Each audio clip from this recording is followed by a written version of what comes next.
Today we are going to discuss about semiconductors.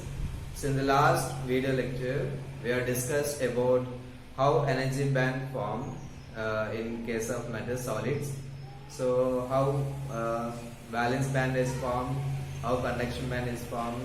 So what is the energy gap that we have seen for the metals, the conductors, semiconductors and insulators. So from this what we understand that whenever there is a electron from valence band to conduction band, if it is transferred, then there is a conduction takes place in the materials. So now if you see semiconductors, what is the specialty of the semiconductors? Semiconductors are basically those materials which are having the electronic properties intermediate between conductors as well as insulators. That means what are the electronic properties of the semiconductors? So those properties always lies in between the properties of the conductors and properties of the insulators. Those basically semiconductors. And also semiconductors, they behave as insulator at 0 Kelvin, at absolute temperature at 0 Kelvin. When at room temperature, semiconductors are acts as a conductors. That is also one thing we have to be noted down about the semiconductors. Now, so let us try to classify semiconductors. So semiconductors can be classified into two types. So one is intrinsic semiconductor, another one is extrinsic semiconductors. So semiconductors can classify two types. So intrinsic semiconductors, extrinsic semiconductors. Intrinsic semiconductors and extrinsic semiconductors. So intrinsic semiconductors, these are, we can call it as a pure semiconductor, pure form of semiconductors. Example, germanium, silicon. So there are the few examples for the intrinsic semiconductor. For extrinsic semiconductors, so again that means we are adding something. So we are adding something to this pure form of the semiconductors. Then it is an impure semiconductor. Those are called extrinsic semiconductors. So these extrinsic semiconductors again we can classify into two types. One is p-type semiconductors. Another one is n-type semiconductors. So what is p-type semiconductors? If you add a trivalent impurity atoms, if you add, that means you are doping with trivalent atoms to the pure form of any semiconductor, then that semiconductor we call it as a p-type semiconductor. The properties, the electronic properties of this p-type semiconductor is different from the intrinsic semiconductor. That's what we have to understand. And again, n-type semiconductor means if you add pentavalent atoms to the pure semiconductor, then it gives the n-type semiconductors. So those are the basically two types of semiconductors for the intrinsic, extrinsic, p-type and n-type semiconductors. Now let us take a look for intrinsic semiconductors. So how the electric conduction will take place, that we are going to discuss now. Okay, intrinsic semiconductors. So example is germanium. It is a intrinsic semiconductor. Now look at what is the atomic number of germanium. Atomic number Z is equal to 32. So what is the electronic configuration? If you write this one, 1s2, 2s2, 2p6, 3s2, 3p6 and 4s2, 3d10 and 4p2. So this is the electronic configuration of this one. Then what is the valency electrons? So valency electrons are 4s2 and 4p2. This is completely 1s filled, 2s filled, 3 filled. So 4 is a 4s2, 4p2. That means so there are 4 valence electrons present in this germanium atom. One germanium atom it will have 4 valence electrons. So as we discussed, if you take valence band, so valence band for this material and conduction band for semiconductors, what we understood that there is energy band gap is there. So this energy band gap is relatively smaller as compared to, that means as compared to insulators, this band gap is smaller. So let's say, so as you know, so there is a valence band, there is a conduction band for semiconductors, and there is a band gap. So the band gap, what is the band gap value? So let's say if you take a germanium, for this germanium, the band gap is 0.75 electron volts. So now, what are the valence state in the electrons? What are the electrons in the valence state? Electrons that should be moving to the conduction band. Then there is a electric conduction will take place. That is, current will passes through that material. That means it acts as a conductor. So now, if you take at 0 Kelvin, now what are the valence electrons? Those doesn't move because there is no energy for those electrons. It doesn't move. Then it acts as an insulator. Even the band gap is very less, because even the band gap is less, so that the electrons cannot move from valence state to the conduction state. So it is clear. Now if you increase the temperature, then what will happen? Thus electrons will be transferred to the conduction state, so that the current passes in this material at high temperature. Let's say room temperature, that means so 300 Kelvin or so. There it acts like a conductor. That means current will passes. Okay. As another thing is that in intrinsic semiconductor, there are 2 charge carriers which gives the current in the material. So what are the 2 charge carriers? One is electrons, that means negative charge that we know, as well as there are the holes. Holes means positive charge carriers. Hole means there is a deficiency of the electron, is called hole. So that concept has been introduced for the case of only semiconductors. Only semiconductors will have positive charge carriers and negative charge carriers. Positive charge carriers are the holes, negative charge carriers are the electrons. So how the connection takes place, how the hole is formed for the case of only semiconductors, those things we'll discuss now. Okay, now let us take a look at the atomic configuration. That means how atoms are there in case of germanium semiconductors. Now take a look at this one. Now take a look at, if you see, to take a germanium atom is here. Now what are the valence electrons for the germanium? As you see, 4 valence electrons are there. So these are the 4 valence electrons are there here. Now since it is a solid, all atoms are grouped together. So the neighboring germanium atom will have also 4. So this also will have 4 valence electrons. This also have 4 valence electrons. So like this, if you take it all valence electrons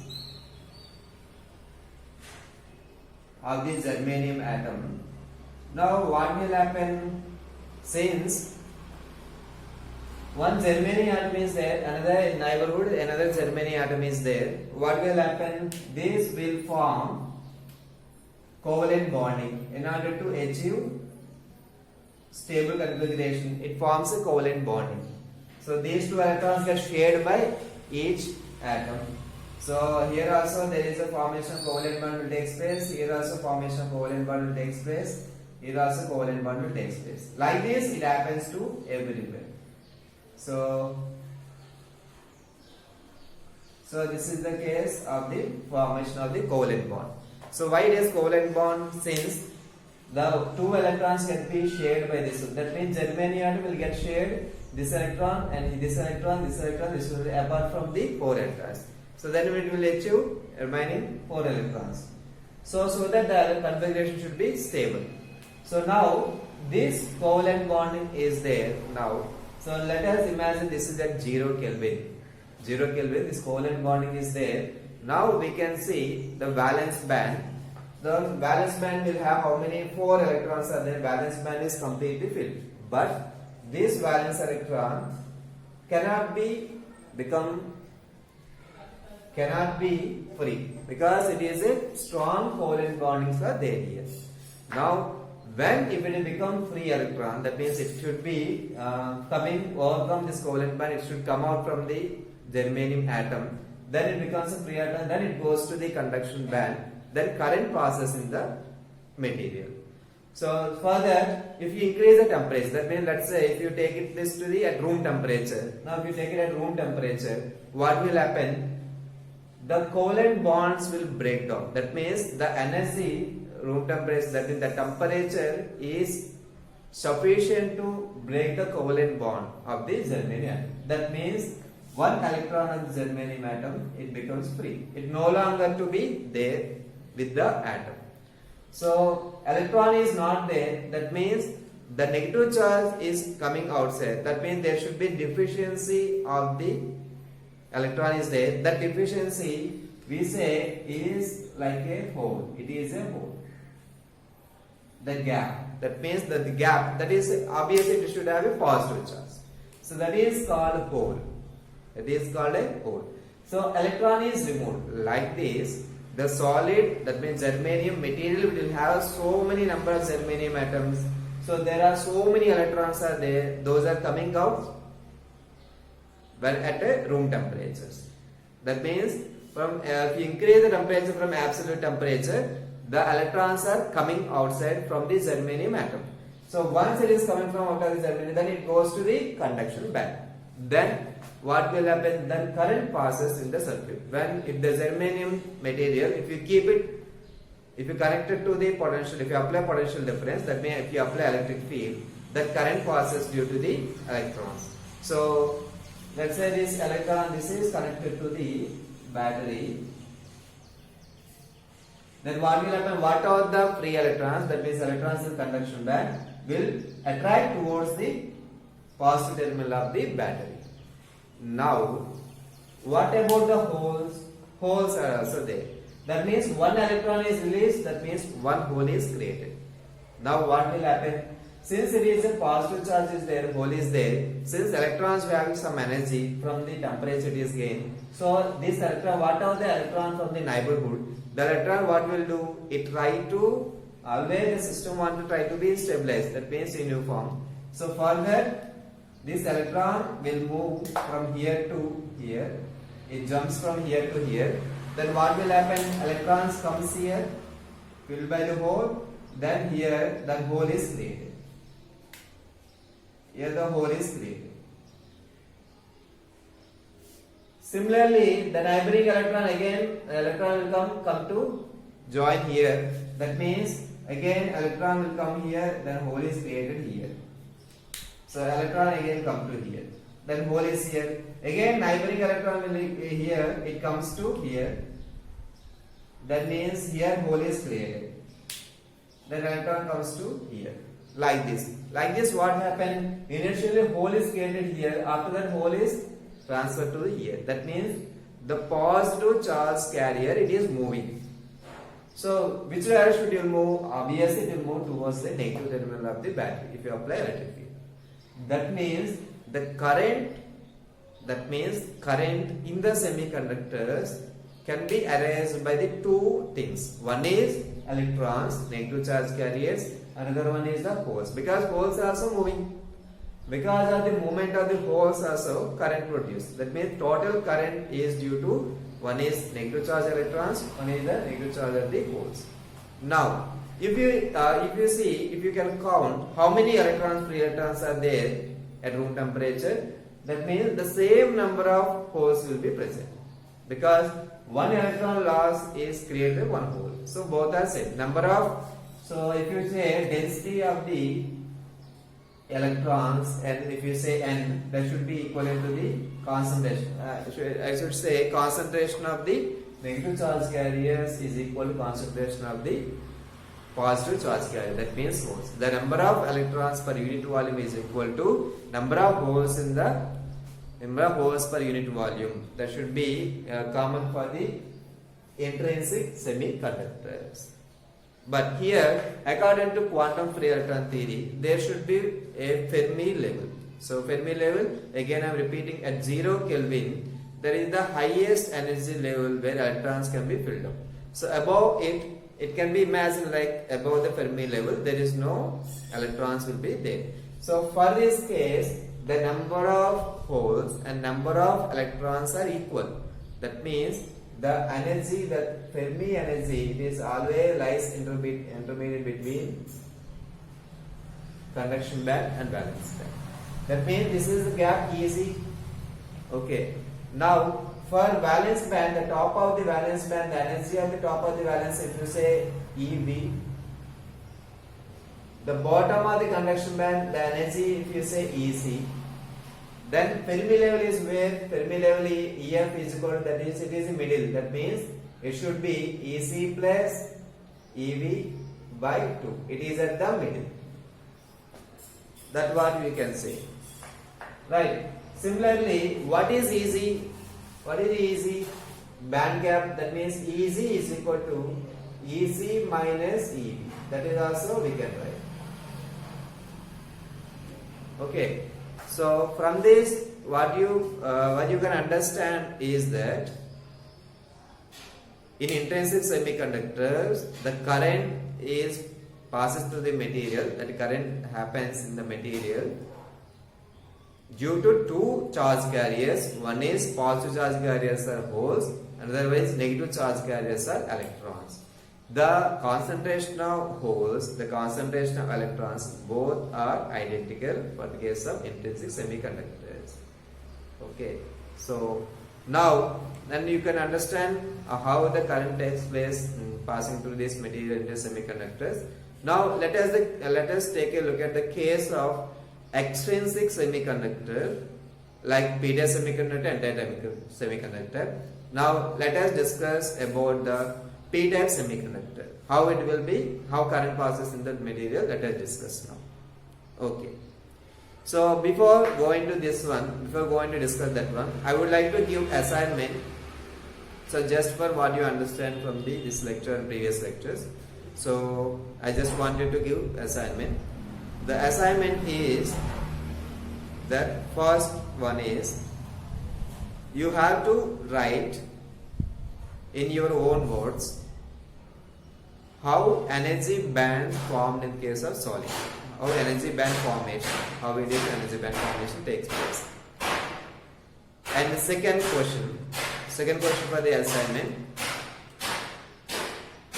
draw schematic diagram of energy band diagram for conductors, semiconductors and insulators.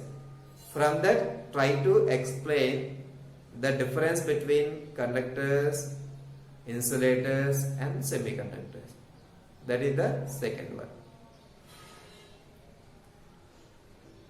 Okay, so these are the two questions for the assignment. And also there will be another two questions will be there. I will tell you later.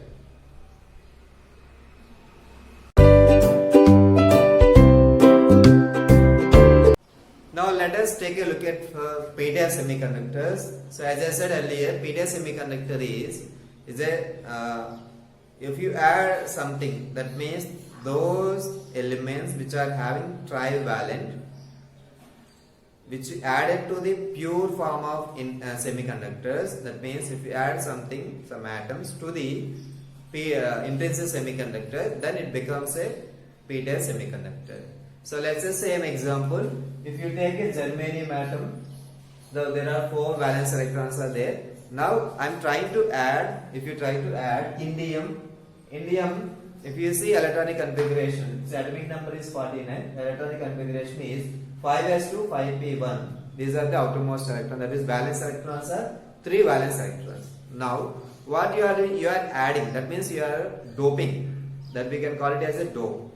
So if you dope this indium into this germanium material, That means you added some amount, very few percentage of amount if you dope, then what will happen inside the material? Okay, that take a look at this. That means germanium atom is like this. So as I see now, if I add something indium, if I add indium is here. Now the valence electron for the indium is only 3 valence electrons will be there. That means it doesn't have fourth one. Germanium, the neighborhood germanium atoms will have 4 electrons. These germanium atoms are also 4 electrons. This germanium atom 4 electrons, but indium atoms only have 3 electrons. So let us represent these 3 electrons with the blue color. So indium atom is a blue color. Now there is no other one. That means, as we understood for the case of semiconductors, there is a deficiency of the electron is a hole. That means, what it means, there is nothing is there, then it considered like a hole. It is a hole. For example, let's say it is hole. So that means holes are there. So that means what you can understand, the hole, whenever you dope indium to the material, the number of holes will be increased. For each and every atom, one hole is there. Already pre-existed one hole. Now, how many number of atoms we add, that many number of holes will be already exist. Will exist into the material. Now, when there is a hole is there, then what will happen? The neighboring electron try to transfer here. So the electron will come and fill here. So this electron will come to here, this electron will be here, so that the indium atom gets stable. Then what will happen? Obviously, the hole created here. Again, the electron come from here. So come from here. Let's say we assume that electron is coming from here, filled in this hole. That means hole is transferred to this place. Like this, holes are moving. That means the current passes. That means hole, then because of positive charge carriers continuously spreading into the material, moving into the material. So obviously it is moving towards the negative charge of the negative terminal of the battery. That means holes are present.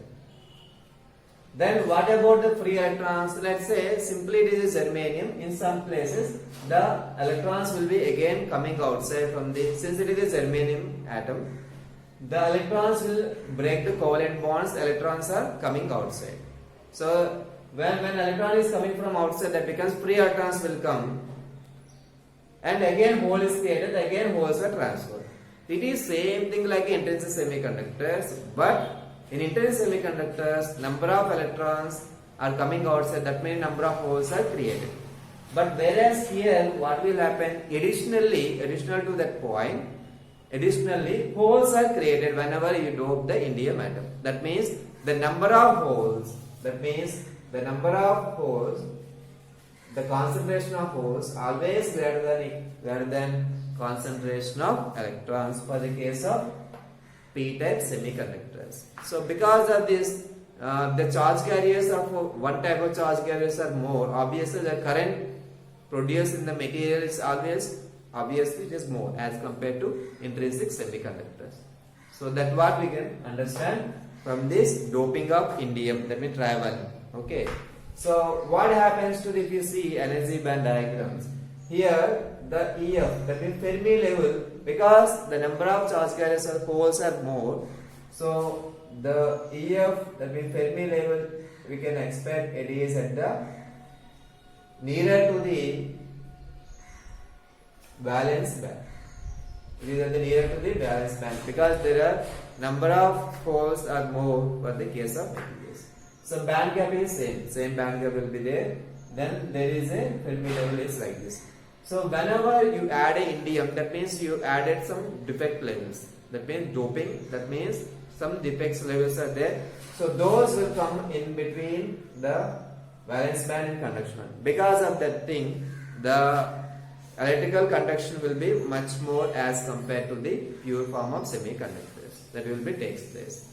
So this is the case what we can observe here in p-type semiconductors. if you take a pure form of semiconductor, if you add a trivalent impurity, let's say indium, if you add, then that type of material is called p-type semiconductor. The number of holes is always more. That means concentration of holes are greater than the concentration of electrons. Because of more holes are there, the Fermi energy level it is at the nearer to the valence band. So that what we understood from the p-type semiconductor. Now in the same way, now take a look at n-type semiconductor. So now if we take a pentavalent atom, if we add the pentavalent atom to the germanium pure semiconductor, then it becomes an n-type semiconductor. So for this case, if you take a pentavalent atom is phosphorus. If we take a phosphorus, so atomic number of phosphorus is 15. So as you know, it is 1s2, 2s2, 2p6, so 10, and 3s2, 3p3. So the valence electrons are 5 valence electrons are there. Now let us take a look at for the phosphorus. If you add phosphorus, the whatever the 4 electrons are here, these 4 electrons are forming covalent bond with this is one, and one more additional electron is left. So since there is no covalent bonding is there, so it try to move. That means it move into the conduction band. So that means free electron. It is a free electron. So whenever you add some amount of phosphorus atom, that means electrons are more in the material. Electrons are more. And now whenever if we reach at room temperature what will happen? Again these electrons will become free, that moves into the total material, that means free electrons will be there. Whenever we apply electric field, the free electrons will come in and to attract towards the positive terminal of the battery. That means current is passing. As well as at room temperature, these covalent bonds are breaking will take place for the germanium atoms. There also again free electrons will come. Again holes are come. So like this way, in these materials we have more negative charge carriers as compared to the holes.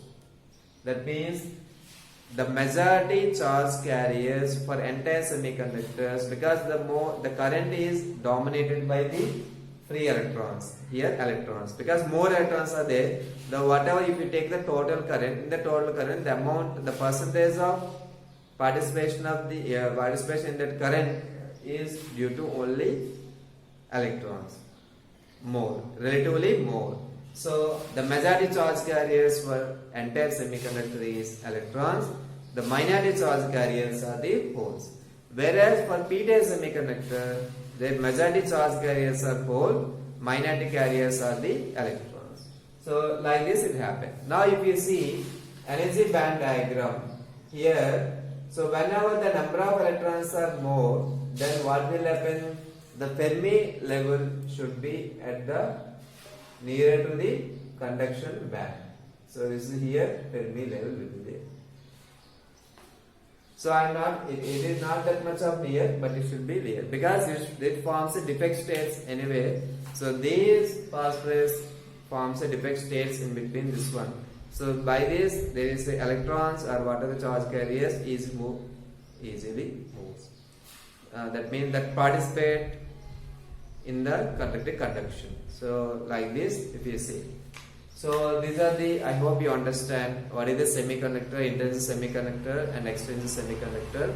How the p-type semiconductors are different from the pure semiconductors, and what is the difference between p-type semiconductor and n-type semiconductor.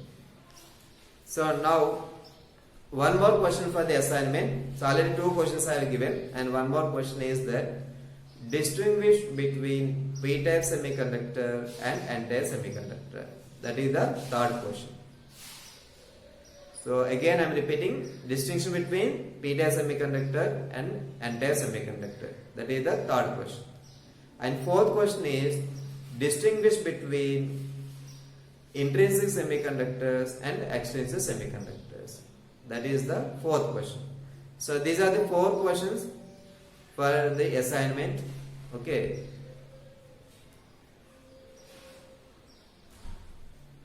Okay.